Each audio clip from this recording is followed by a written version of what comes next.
안녕하세요. 저는 30대 후반 여자입니다. 저는 현재 재택근무를 하고 있어서 항상 이곳에서 사연 듣는 재미로 하루하루 지내고 있답니다. 특히 사이다 한 잔 쭉 마신 것처럼 시원시원한 결말의 사연을 들으면 하루의 스트레스가 날아가더라고요. 다양한 사연이 많지만 저의 지난 이야기처럼 믿기 힘든 것도 없을 것 같아서 용기를 내어 몇 년 전에 겪었던 이야기를 한번 털어놔 보려고 해요.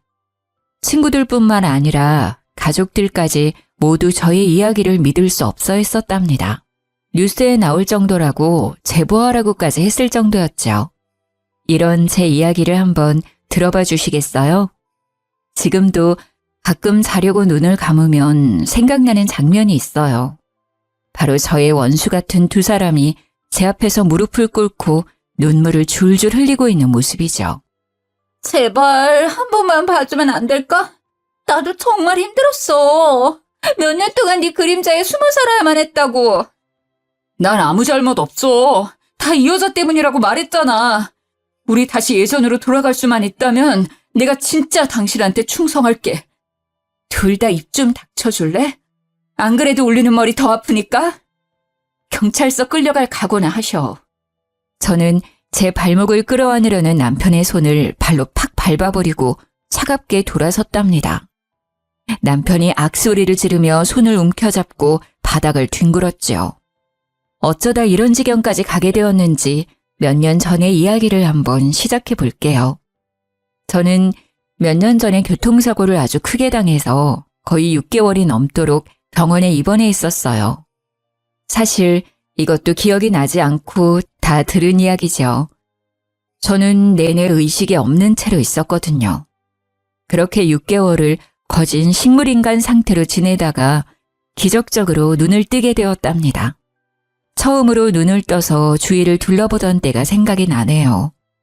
마치 신생아처럼 모든 게 새롭고 이상하게 보이더라고요. 저를 돌봐주던 간병인이 있었는데 제가 움직이자 아주 놀라서 간호사를 부르러 달려가더라고요. 그렇게 정신없이 시간이 흘러갔고 제 친척 언니라는 사람이 저를 퇴원시키러 왔답니다. 물론 저에겐 낯선 사람이었어요. 왜냐하면 사고의 충격으로 저는 모든 기억을 잃어버리게 되었거든요. 무슨 드라마에서나 봤을 법한 일이 막상 저한테 닥치니까 정말 눈앞이 깜깜하더라고요. 마치 머릿속이 검정색 물감으로 칠해진 듯이 아무것도 보이지도 않고 떠오르지도 않으니 미칠 노릇이었어요. 친척 언니는 저와는 별로 닮지 않았더라고요. 쫙 찢어진 눈에 머리를 거의 금발처럼 염색을 한 게 차림새도 엄청 화려했어요. 못 깨어날 줄 알았는데 결국은 정신을 차리긴 차렸네. 일단 너는 갈 데가 없으니까 우리 집으로 가자. 나랑 남편이랑 둘이 사는데 작은 방이 하나 남으니까 거기서 지내. 난 집이 없었어? 나이가 36인데 직장도 없고? 부모님은? 넌 천의 고아야. 너네 부모님이 너가 아주 어릴 때 돌아가셔서 넌 우리 집에서 빌부터 살았어. 작은 구멍가게 같은 회사 다니긴 했는데 사고 나기 전에 이미 관뒀고. 한마디로 너는 나이만 들고 돈도 없는 백수지. 그럼 지금까지 언니 집에서 얹혀 살았다는 거야? 언니 부모님이랑? 아니 그건 아니고. 너도 작은 원룸에서 혼자 월세로 살았는데 알다시피 너 6개월 동안 병원에 있었잖아. 그래서 내가 방 뺐지. 그 보증금은 네 병원비로 다 나갔어. 야, 내가 네 병원비도 보태줬다. 나중에 다 갚아. 알았어? 암튼 그만 물어보고 퇴원이나 하자. 언니는 제가 병원에 있는 동안 저를 돌보기가 많이 힘들었던 건지 아주 쌀쌀맞더라고요. 저는 제 처지가 너무 한심하고도 불쌍해서 더욱 주눅이 들었죠. 그렇게 언니가 사는 빌라로 함께 가게 되었답니다. 여러 개의 동이 있는 신축 빌라라서 아파트랑 비슷하더라고요. 근데 엘리베이터가 없어서 3층까지 걸어 올라가야 했어요. 저는 아직 몸이 성치 않아서 그런지 계단 하나하나 오르기가 너무 힘들더라고요. 언니가 빨리 오라고 다그쳐서 땀을 뻘뻘 흘리며 힘겹게 올라갔답니다. 집에 들어가니 형부가 어정쩡한 자세로 현관문 앞에 서 있더라고요. 물론 전에도 본 적이 있겠지만 기억을 잃었으니 전혀 모르는 사람이라 너무 어색했죠. 형부도 어색한지 저와는 멀리 떨어져 앉아서 아무 말도 하지 않았답니다. 저는 그렇게 친척 언니 집에서 얹혀 살기로 했어요. 기억을 잃은 것도 잃은 거지만 이렇게 계속 살 수는 없으니 얼른 몸을 회복해서 아르바이트라도 해서 얼른 이 집을 나가야겠다고 생각했죠. 형부는 중소기업에서 대리로 일을 한다고 하더라고요. 언니는 전업주부여서 매일 집에 있었어요. 저는 하루 종일 언니와 집에 있게 되었는데 제가 집에 간 다음 날 아침부터 일을 시키더라고요. 앞으로 네가 집안일 좀 해. 나는 밖에서 하는 게 있어서 가끔 나갈 일도 많고 너는 얹혀 사는 주제에 밥값은 해야지. 형부 아침은 꼭 한식으로 먹으니까 아침에 일어나서 밥 좀 하고 아직 몸이 성치 않으니까 밖에는 나가지 마. 장은 내가 다 받아줄 테니까. 그래 알았어. 집세도 안 내고 사는데 나도 도와야지. 걱정하지 마 언니. 넌 기억이 하나도 안 난다면서 언니 잘도 말한다. 웃겨 정말. 암튼 지금은 청소기 좀 돌려. 그리고 세탁기 꽉 찼으니까 빨래도 하고. 언니가 톡톡 쏘는 말을 할 때마다 상처를 받았지만 그래도 묵묵히 제 몫을 하려고 노력했어요. 뼈도 다 부서졌었다고 그러더니 조금만 팔을 움직여도 아직 통증이 있었지만 그래도 아침마다 언니와 형부가 먹을 밥을 꼬박꼬박 차려줬답니다. 저는 작은 방에서 지냈는데 매트리스도 없이 얇은 이불 2장만 깔고 자게 되었는데요. 바닥에 누웠다가 일어나기조차 너무 힘들었어요. 하지만 언니한테 침대를 사달라는 말은 당연히 할 수가 없었지요. 제 이름 석자만 알고 아무것도 아는 게 없으니 통장이 있는지 돈은 얼마나 갖고 있었는지도 전혀 몰랐고요. 지금 현재는 핸드폰도 없고 1,000원짜리 한 장도 없는 처지였답니다. 저는 아침에 밥을 차려놓고 형부가 나와서 먹기 전에 제 방으로 들어갔거든요. 어쩐지 형부와 마주치는 게 좀 불편하더라고요. 언니도 저와 형부가 같이 있으면 왠지 더 예민하게 구는 것 같았고요. 당연히 말도 안 되지만 혹시나 오해를 받을 수도 있으니 아예 마주치지도 않으려고 노력했어요. 형부가 저녁에 돌아오기 전에 저 혼자 대충 밥을 먹고 두 사람이 먹을 저녁을 식탁에 차려놓았고요. 둘이 밥을 먹을 땐 전 방에 들어가 있었답니다. 언니와 형부는 사이가 엄청 좋은지 둘이 낄낄거리며 웃는 소리가 자주 들렸죠. 그렇게 시간은 흘러가고 전 마치 창살 없는 감옥에서 사는 것처럼 너무 답답했답니다. 너 바닥 닦을 때 그 밀대로 하지 말고 손걸레로 박박 닦아. 대충대충 하니까 바닥에 때가 덕지덕지 붙었잖아. 너 일 똑바로 안 해? 언니, 내가 아직 팔에 힘이 없어. 그리고 쪼그려 앉으면 무릎이 너무 아파. 그냥 밀대로 하면 안 될까? 내가 대신 2번 밀게. 6개월이나 누워있어 놓고 아프긴 뭐가 아파? 뼈도 예전이니까 다 붙었겠다. 엄살 떨기는. 잔말 말고 손걸레로 빡빡 문질러. 얼른! 그리고 내가 다시 한번 말하지만 너 절대 안방은 들어가지도 말고 청소도 하지 마. 알았어? 언니가 계속 째려보면서 할 때까지 시키는 바람에 저는 거실 전체를 쭈그린 자세로 손걸레질을 다 해야만 했어요.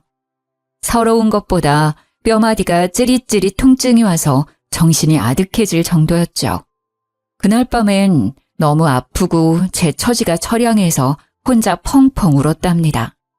그나마 안방은 청소를 안 시키는 게 다행으로 느껴질 정도였죠. 안방에 있는 언니와 형부의 웃음소리가 어찌나 큰지 제 방까지 들릴 정도였어요.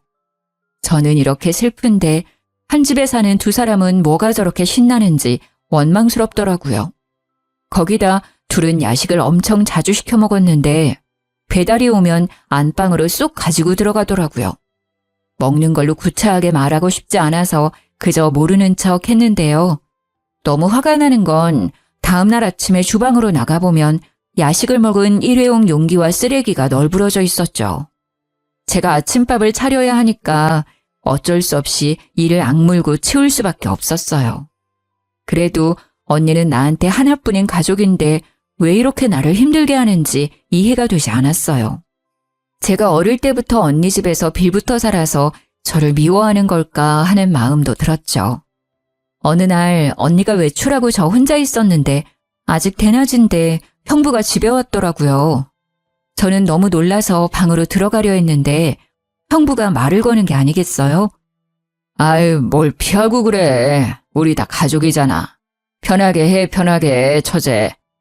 아, 네. 제가 기억을 못해서 그런지 좀 어색해서 그래요. 제가 얹혀 사는 입장이라 죄송하기도 하고요. 죄송하긴. 처제 집이니까 편하게 지내면 돼. 그리고 나랑 너랑 얼마나 친한 사이였는데. 내가 이런 말까지 하긴 좀 그런데 처음 봤을 때 진짜 이뻤는데 말이야.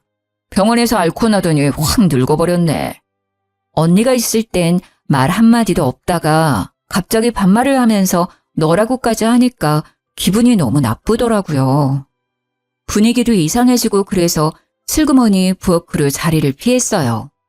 할 게 없으니 저녁 준비나 일찍 하려고 냉장고에서 채소를 꺼내서 썰기 시작했죠. 아니 그런데 형부가 부엌까지 따라 들어오는 거예요. 저는 모른 채 하고 요리만 계속하고 있었고 형부는 옆에서 저를 은근한 눈빛으로 바라보는데 진짜 짜증이 나더라고요. 진짜 신기한 게 기억 다 잃었다면서 어떻게 요리하는 건 다 기억해? 심지어 맛도 예전이랑 똑같아. 난 네가 해줬던 김치찌개 참 좋아했거든. 오늘 김치찌개 해줄래? 어느새 제 바로 옆까지 와서는 이런 말을 하는데 소름이 쫙 끼치는 거 있죠. 근데 갑자기 형부가 제 손을 덥석 잡는 게 아니겠어요? 저는 너무 놀라서 형부 손을 팍 쳐버렸어요. 지금 뭐 하는 거예요?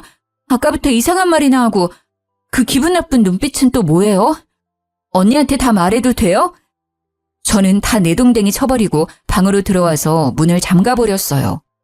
밖에서는 한동안 아무 소리도 없다가 텔레비전 소리가 나더라고요. 저는 밖으로 나가기가 싫어서 그대로 잠을 자버렸어요. 시간이 얼마나 지났을까 갑자기 제 방문을 부서져라 쾅쾅 치는 거예요. 깜짝 놀라서 잠에서 깼는데 언니의 화난 목소리가 들렸어요. 야, 문 열어! 너 뭐 하는 거야? 지금이 몇 시인데 밥도 안 해놨어. 형부도 굶고 있었잖아. 당장 문 안 열어? 저는 얼른 방문을 빼꼼 열었는데 언니가 팍 젖히고 들어왔답니다. 너 지금 잔 거야? 이제 아주 간이 배 밖으로 나왔구만. 전기세 10원도 안 내고 얹혀 사는 주제에 새끼 밥하라는 게 그렇게 어렵냐? 나 지금 배고파 죽겠는데 어떻게 책임질 거야? 미안해. 내가 금방 차려줄게. 언니 샤워하는 동안 다 해놓을 테니까 얼른 먼저 씻어. 언니는 눈이 돌아갈 정도로 저를 노려보고는 씩씩대면서 화장실 문을 쾅 닫고 들어가 버렸어요. 저는 정신없이 저녁 준비를 했죠. 거실에서 형부가 계속 저를 느긋하게 바라보는데 진짜 밥그릇을 던져버리고 싶을 정도로 너무 싫었답니다. 그때 화장실에서 나온 언니가 머리에 물을 뚝뚝 흘리면서 소리를 삑 지르더라고요. 당신 지금 뭘 그렇게 봐? 지금 누구 보냐고! 보긴 뭘 봐. 맛있는 냄새가 나서 메뉴가 뭔지 한번 보려고 그랬지. 배고파 죽겠네. 저는 잘못한 것도 없는데 괜히 찔리는 마음이 들어서 집에 있는 게 너무 불편했어요. 이럴 때 밖에라도 나가서 산책 좀 하고 싶은데 언니는 절대 밖에 못 나가게 했거든요. 퇴원한 지 3개월이 넘어가는데 빌라 밖을 나가보지도 못했답니다. 언니, 좀 답답해서 그런데 밖에 좀 나갔다 오면 안 될까? 형부랑 언니 편하게 저녁 먹게 좀 나가 있을게. 나가긴 어딜 나가. 동네 돌아다니지 말라고 했지. 가뜩이나 뼈 쑤신다며. 몸에 찬바람 들어서 아예 자리 깔고 누우면 어쩌려고. 그 지긋지긋한 간병을 나한테 또 하라는 소리야? 몸 회복될 때까진 절대 나가지 마. 알았어? 저는 주눅이 들어서 밥도 먹을 생각도 안 하고 그대로 방으로 들어올 수밖에 없었어요.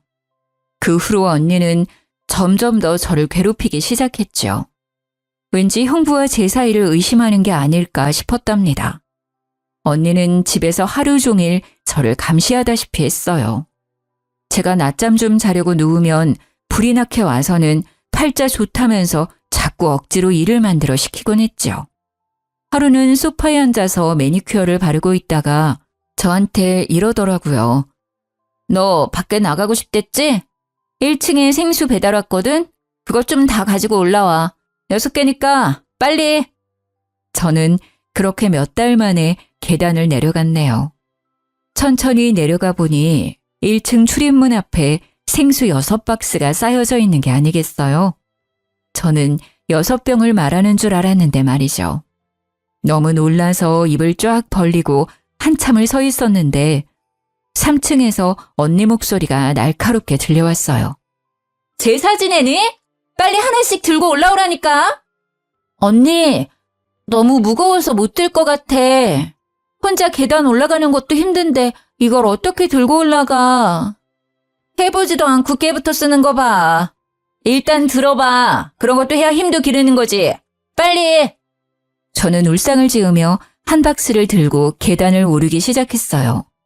이를 악물고 한 계단씩 내딛는데 진짜 힘들더라고요.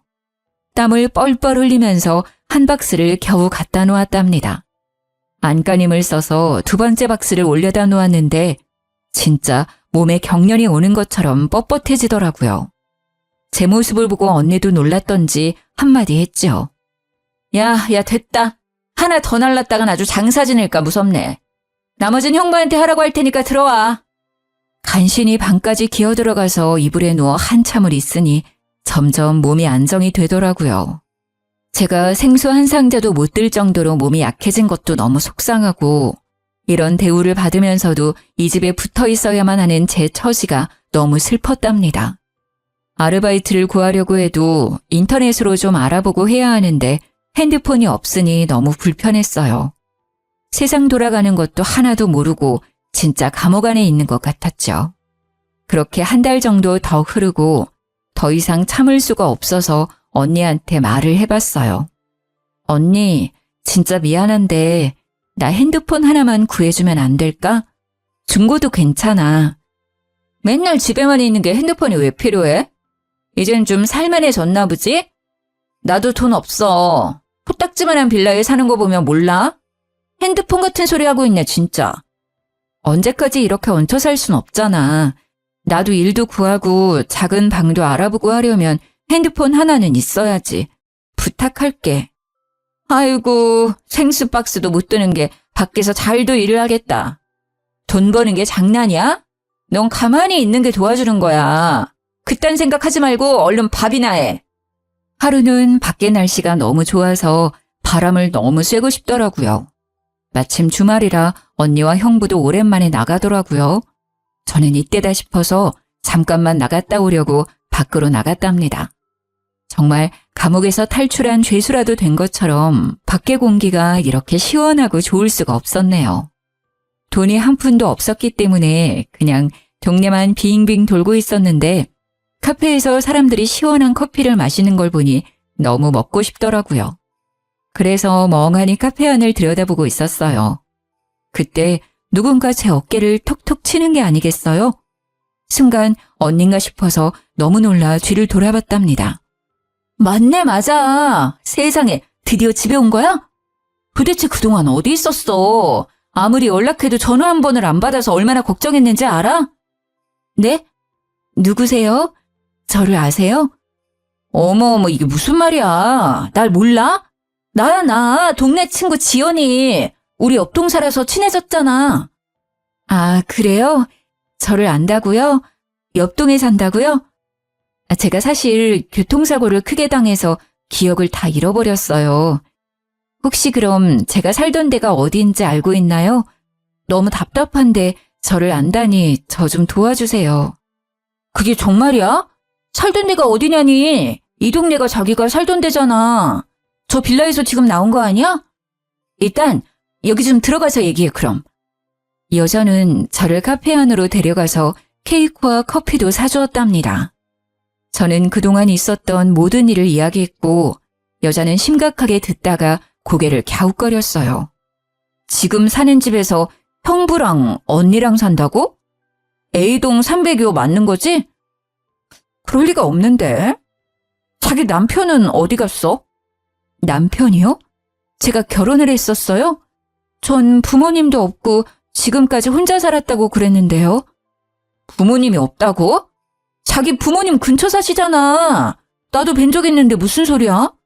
아니 도대체 이게 무슨 말인지 도통 이해가 안 가네. 일단 우리 집에 잠깐 들렀다가 내가 썼던 핸드폰 개통해서 줄 테니까 그걸로 연락하자. 친구라는 여자는 진짜 제가 사는 빌라의 옆동에 살고 있었어요. 집에 들어가니 왠지 낯설지 않은 기분이 들었답니다. 친구는 저에게 핸드폰을 건네주었고 번호도 알려주었답니다. 친구의 말을 들으니 더욱 머릿속이 혼란스러워지기 시작했어요. 내가 결혼도 했고 부모님도 살아계시다면 다들 어디에 있는 거고 친척 언니는 저에게 왜 거짓말을 한 건지도 궁금했죠. 아니면 오늘 처음 만난 친구라는 여자가 거짓말을 하고 있을지도 모르는 거고요. 저는 헝클어진 실타래 마냥 뒤죽박죽인 머릿속을 감당하기가 힘들었답니다. 어떻게든 기억을 되찾는 게 최선의 방법일 것 같았죠. 언니에게 말을 꺼냈다가 더욱 힘든 상황에 처할 수도 있고 아무도 믿을 수 없다는 생각이 들었거든요.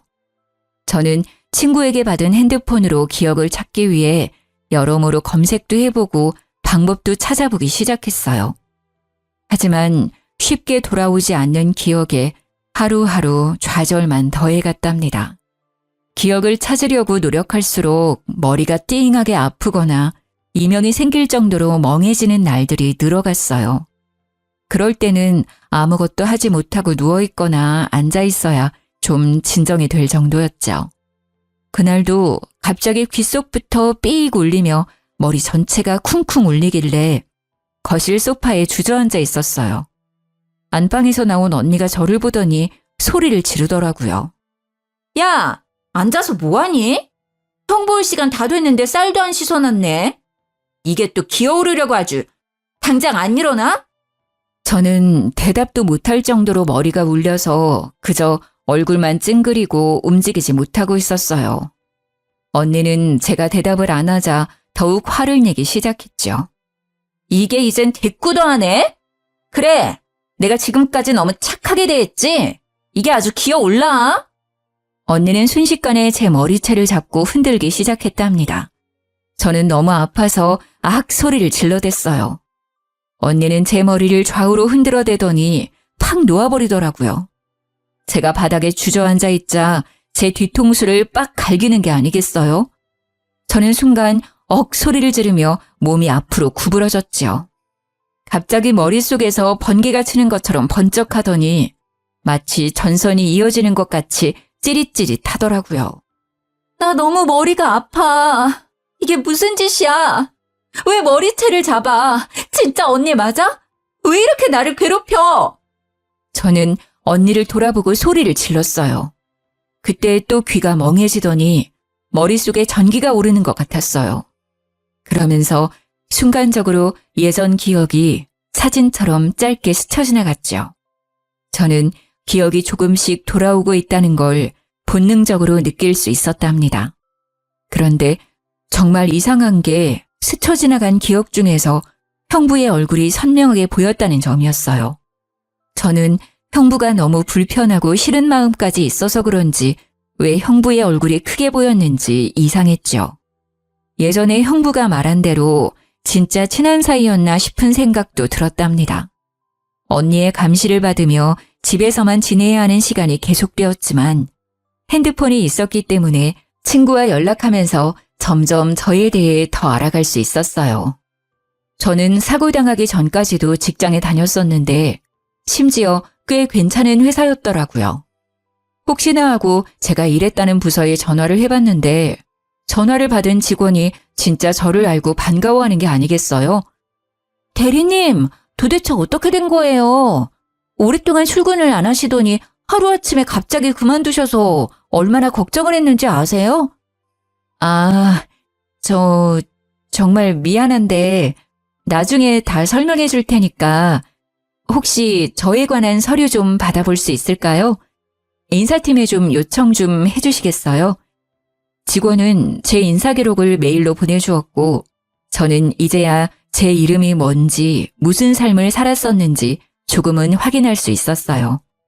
확실한 건 친구의 말이 사실이었고 친척 언니의 말은 모두 거짓일 가능성이 커졌다는 거였죠. 이제 보니 언니가 알려준 제 이름조차 가짜였거든요. 저는 솟구쳐오르는 분노를 숨기면서 예전과 똑같이 언니를 대했어요. 언니가 외출해서 안방에 들어갈 날만을 기다렸죠. 언니는 나갈 때마다 안방문을 잠그고 다니는데 예전에 청소할 때 열쇠 꾸러미를 발견한 적이 있었거든요.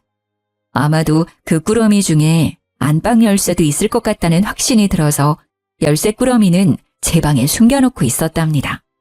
그렇게 안방에 들어갈 기회만 호시탐탐 노리고 있었는데요. 드디어 언니가 친구들을 만난다며 쫙 빼입고는 외출을 하더라고요. 저는 언니가 나가자마자 열쇠 꾸러미들의 열쇠를 모두 다 넣어보고 안방 열쇠를 찾을 수 있었어요. 그리고 안방으로 들어가게 되었죠.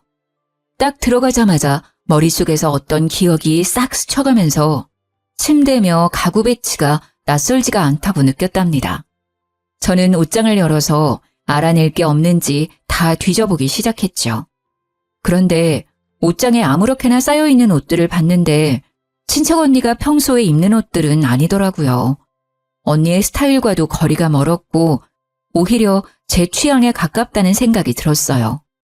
그렇게 열심히 훑어보고 있는데 옷장 뒤쪽에서 딱딱한 게 만져지더라고요.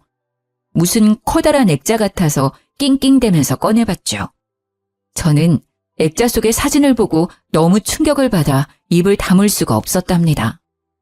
결혼사진이었는데 형부 옆에서 웃고 있는 건 다름 아닌 저였기 때문이죠. 갑자기 눈앞이 흐릿해지더니 저는 그만 까무러치고 말았어요. 얼마나 시간이 흘렀는지 깨어나 보니 제가 액자 앞에서 쓰러져 있더라고요. 정신을 차려보니 머리도 깨질 듯이 아파왔어요. 저는 한참 동안 머리를 손으로 꽉 누르면서 통증이 멈추길 기다렸고 동시에 모든 기억이 돌아왔다는 걸 직감적으로 깨달았답니다. 그동안 있었던 모든 일들이 파노라마처럼 빠르게 스쳐 지나갔고 제가 처한 기막힌 현실도 깨달을 수 있었어요. 저는 충격과 배신감으로 몸을 부들부들 떨면서 눈물을 줄줄 흘렸답니다. 저를 퇴원시키고 이 집으로 데려온 친척 언니는 바로 남편의 상간녀였습니다. 그 여자와 처음 대면하던 날이 떠오르더라고요. 남편은 꽤나 자상한 성격이었고 퇴근 시간도 잘 지켰기 때문에 바람을 필 거라는 생각은 전혀 하지 못했었어요. 저도 회사 일이 너무 바쁘고 피곤해서 사실 남편에게 신경을 덜 쓰기도 했죠. 나이가 꽤 있는데도 아직 아이가 생기지 않은 것도 남편과 사이가 멀어지는 하나의 이유였을 거예요.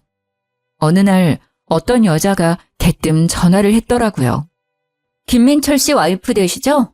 오늘 시간 되면 좀 만나죠. 남편에 대해 할 말이 있어요. 누구신데 갑자기 전화해서 남편 얘기를 꺼내시죠? 무슨 일인지도 모르고 그쪽 신상도 모르는데 내가 왜 그쪽을 만나야 돼요? 만나서 할 얘기니까 그렇죠. 저랑 그 사람 사랑하는 사이예요. 이 정도면 만날 이유는 충분하죠? 상간녀가 뭐 일이 당당한지 당황스럽고 남편이 그동안 저 몰래 다른 여자를 만났다는 게 믿기지가 않더라고요. 하지만 어차피 벌어진 일이고 증거라도 확실히 남겨야겠다 싶어서 그날 저녁에 카페에서 상간녀를 만났답니다. 민철 씨가 아직 내 얘기 안 했어요? 이혼 좀 해줘요. 민철 씨는 그쪽이랑 너무 헤어지고 싶어 해요. 참나. 그러니까 둘이 사랑하는 사이라는 거죠? 근데 왜 남편은 나한테 한마디도 안 꺼냈을까요? 그러니까 내가 이렇게 나선 거예요. 그쪽만 물러나면 되니까 이혼 좀 하라고요. 그건 우리 부부 사이의 일이니까 그쪽은 상관 말아요. 할지 안 할지는 내가 정하는 거니까 주제넘게 끼지 말고. 나는 자리를 박차고 나와 당장 집으로 가서 남편에게 녹음한 걸 들려주며 따져 물었죠. 그렇게 이혼을 바라면서 왜 숨겼어? 기다려. 내가 상간녀 소송 먼저 하고 이혼 소송도 바로 걸어줄 테니까. 여보, 제발 이혼만은 안 돼. 내가 정말 잘못했어. 한순간의 실수였어. 정말이야. 이젠 다시 안 만날게. 내가 헤어지자고 하니까 그 여자가 정신이 나가서 당신한테 말했나 봐. 내가 정리할게. 제발. 남편이 상간녀와 헤어지려고 하자 상간녀가 폭발해서 저한테 모든 걸 다 밝힌 모양이더라고요. 그날부터 남편은 이혼은 절대 안 된다고 매일같이 매달렸답니다. 그와 동시에 상간녀는 저한테 매일 밤 전화를 해서 이혼하라고 소리를 질러댔죠. 진짜 지옥 같은 시간들이었어요. 저는 도저히 참을 수 없어서 양가 부모님한테 모두 털어놓고 이혼 소송을 진행하기로 마음을 먹었답니다. 그렇게 퇴근을 하고 친정 부모님을 뵈러 가려고 회사 건물을 나섰는데 남편이 저를 기다리고 있는 거예요. 제가 남편을 무시하고 지나가자 남편이 거칠게 제 손목을 낚아채더라고요. 왜 이래? 회사 사람들 보겠어. 당장 안 나? 너 어디 가는 거야? 내가 부모님한텐 절대 말하지 말라고 했잖아. 다 정리했다니까? 정리했는데 매일 밤 그 여자가 나한테 번호를 바꿔가면서 술 먹고 전화해 대니? 난 더 이상 봐줄 수 없어. 오늘 우리 부모님한테 먼저 말할 거니까 그렇게 알아. 저는 남편을 뿌리치고 횡단보도로 달려나갔어요. 그리고 그 순간 트럭의 불빛이 제 눈을 찌르는 걸 마지막으로 모든 기억이 사라졌던 거죠. 저는 남편 때문에 흥분해서 신호를 미처 보지 못하고 차도로 뛰어들었고 그렇게 트럭에 치여 사고가 나게 된 것이었답니다. 모든 기억을 찾은 저는 남편에게 전화를 걸었어요. 남편이 능글맞은 목소리로 전화를 받더군요. 처제가 웬일로 나한테 전화를 다 했어? 무슨 일이야? 언니 지금 집에 없어? 네, 언니 지금 집에 없는데요.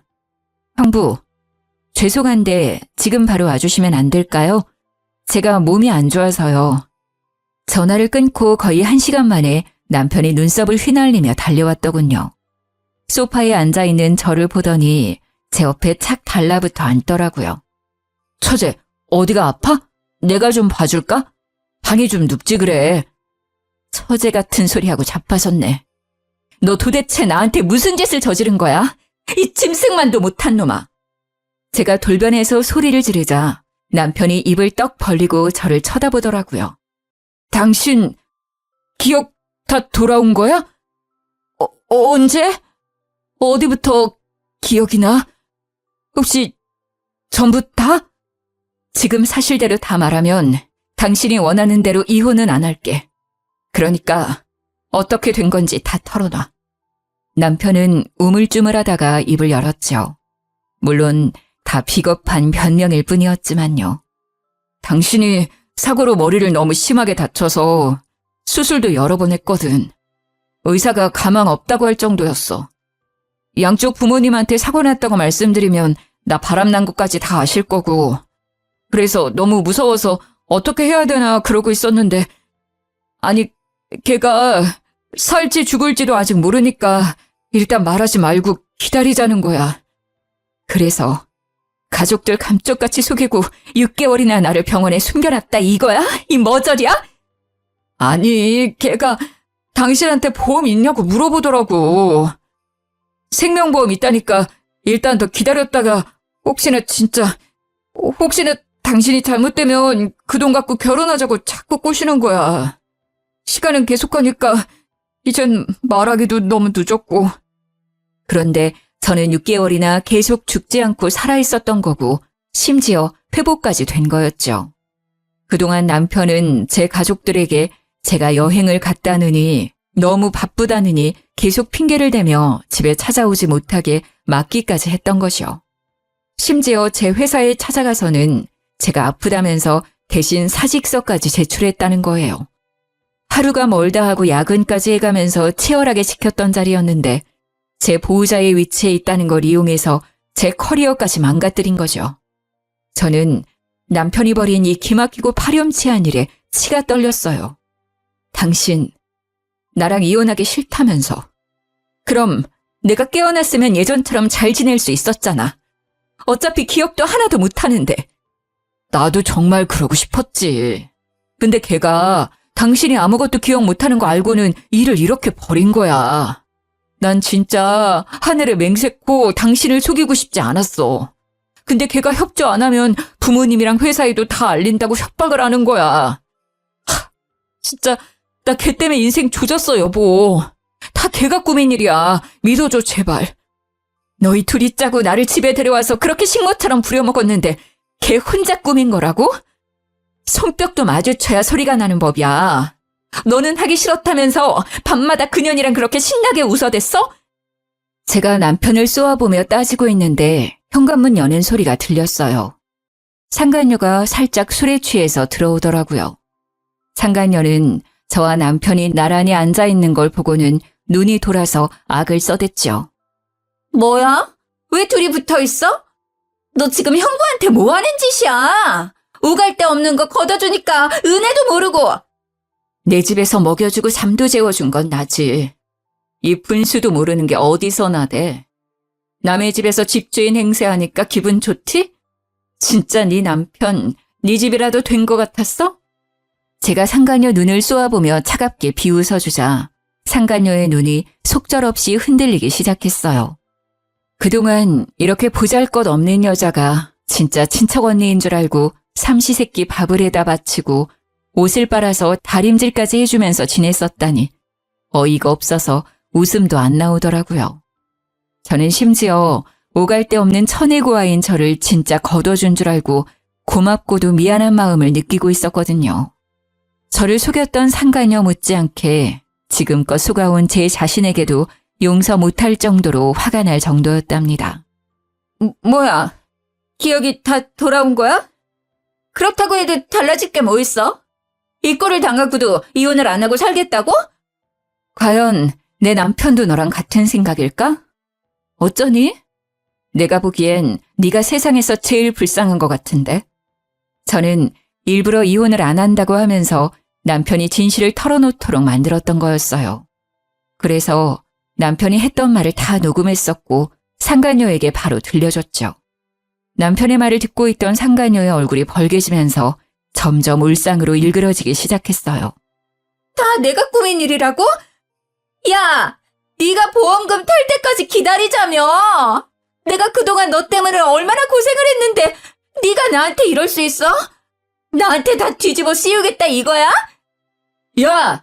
다 너 때문이야! 네가 진작에 헤어지자고 했잖아! 네가 멀쩡한 가정을 파탄낸 거고 다 네가 저지른 거야! 내 인생 책임져! 상간녀가 분에 못 참아 남편의 뺨을 세게 때렸답니다. 그러자 남편이 눈이 돌아가면서 상간녀의 머리채를 휘어잡고 마구 흔들기 시작하더라고요. 저는 둘이 보기 흉하게 육탄전을 벌이는 모습을 소파에 앉아 물끄러미 바라보았답니다. 얼마 지나지 않아 힘이 빠졌는지 둘이 씩씩대며 서로 노려보고 있더라고요. 저는 조용히 두 사람 앞으로 다가갔죠. 그리고는 남편과 상간녀의 뺨을 번갈아가며 세게 내리쳤어요. 제가 몸이 약해져서 그런지 마음먹은 것처럼 때리지를 못하니 너무 속상하더라고요. 때릴 사람은 난데 왜 니네 둘이 치고받고 난리야. 서로 그만 탓하고 너희 둘이 사이좋게 같이 콩밥 먹으러 들어갈 거니까 각오나 하고 있어. 그때 남편이 무릎을 꿇고는 종아리를 잡고 늘어졌어요. 상간녀도 그 옆에 털썩 주저앉더라고요. 여보, 제발 한 번만 용서해줘. 앞으로 허튼 짓 안 하고 당신 말만 듣고 살게. 제발 한 번만 믿어줘. 아니, 솔직히 우리가 무슨 잘못을 했어? 사고로 다친 사람 옆에서 간병해주고 병원비 내주고 집까지 데려와서 돌봐준 건데?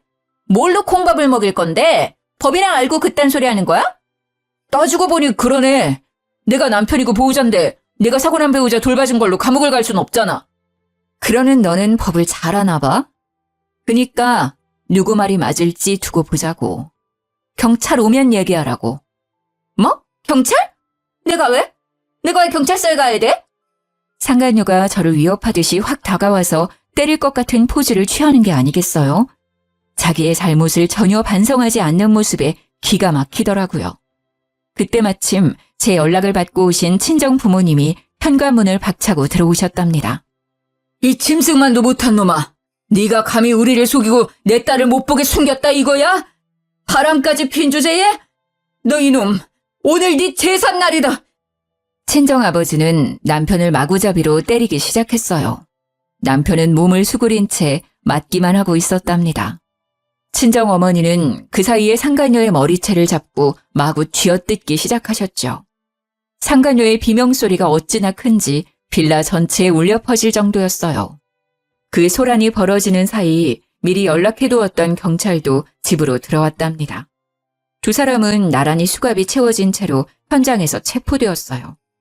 밤에 소란스러운 소리와 경찰까지 출동하자 빌라 앞은 구경하는 사람들로 가득했죠. 저는 부끄러운 건 아는지 얼굴을 애써 가리며 경찰차에 오르는 두 사람을 창가로 바라보았답니다.